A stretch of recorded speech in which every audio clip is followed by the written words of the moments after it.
वह जीवात्मा 24 घंटों के पश्चात पुनः वापस आती है और 24 घंटों के दौरान जीवात्मा को उसके संपूर्ण जीवन का लेखा जोखा दिखाया जाता है, जिसमें यह आकलन होता है कि अपने जीवन काल में इस जीवात्मा ने कितने पाप और पुण्य किए हैं। इसके पश्चात आत्मा को फिर उसी घर में लाया जाता है जहां उसने अपने शरीर का त्याग किया था और 13 दिन तक वह जीवात्मा वही अपने परिवार के बीच रहती है। मोह व वासना से भरी वह जीवात्मा बार बार अपनी देह में प्रवेश करने का प्रयास करती है, किंतु यमदूतों के पाश द्वारा बंद जाने से वह कुछ भी करने में असमर्थ हो जाती है। वह अपने परिवार, रिश्तेदार व मित्रों को उसकी मृत्यु का शोक मनाते देखती है। वह उन्हें चुप कराने का प्रयास भी करती है, परंतु उसकी उपस्थिति का ज्ञान किसी को नहीं होता। फिर वह अपने सामने स्वयं के मृत शरीर को देखती है और भूख प्यास से जोर जोर से विलाप करते हुए रोने लगती है। इसके साथ साथ गरुड़ पुराण में यह भी बताया गया है कि मनुष्य पुण्य कर्म तो करता है, परंतु उसके पुण्यों की संख्या उसके द्वारा किए गए पापों से कम होती है, अर्थात मनुष्य पुण्यों की अपेक्षा पाप अधिक करता है। इसके समाधान स्वरूप मृत्यु के पश्चात पिंड दान करना आवश्यक बताया गया है। 10 दिनों तक जीवात्मा के उद्देश्य से पुत्रगण पिंडदान देते हैं। अगर मृतक का पिंडदान नहीं किया गया तो जीवात्मा अनंत काल तक भटकती रहती है और हजारों सालों तक पीड़ा व कष्ट भोगने के बाद अगला जन्म लेती है। प्रतिदिन दिए जाने वाले पिंड के 4 भाग हो जाते हैं। उसके 2 भाग से मृतक का शरीर बनता है, तीसरा भाग यमदूत ले लेते हैं।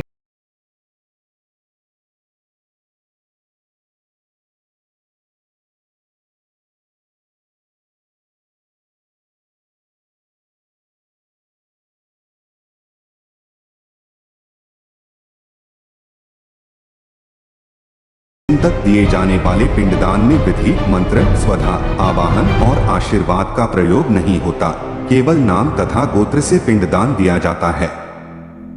मृतक का दाह संस्कार हो जाने के पश्चात पुनः शरीर उत्पन्न होता है। मृत व्यक्ति के जल जाने पर पिंडदान द्वारा उसे 1 हाथ लंबा शरीर प्राप्त होता है, जिसके द्वारा वह प्राणी यमलोक के मार्ग में अपने शुभ अशुभ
होने वाली यातनाओं को भोगता है।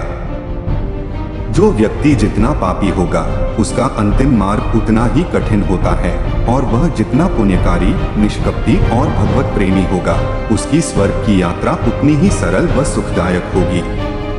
इसलिए हमें यह ध्यान रखना चाहिए कि कर्मों का फल जीते जी ही नहीं अपितु मृत्यु के पश्चात भी भोगना होगा। गरुड़ पुराण का यह भाग हम यहीं पर समाप्त करते हैं।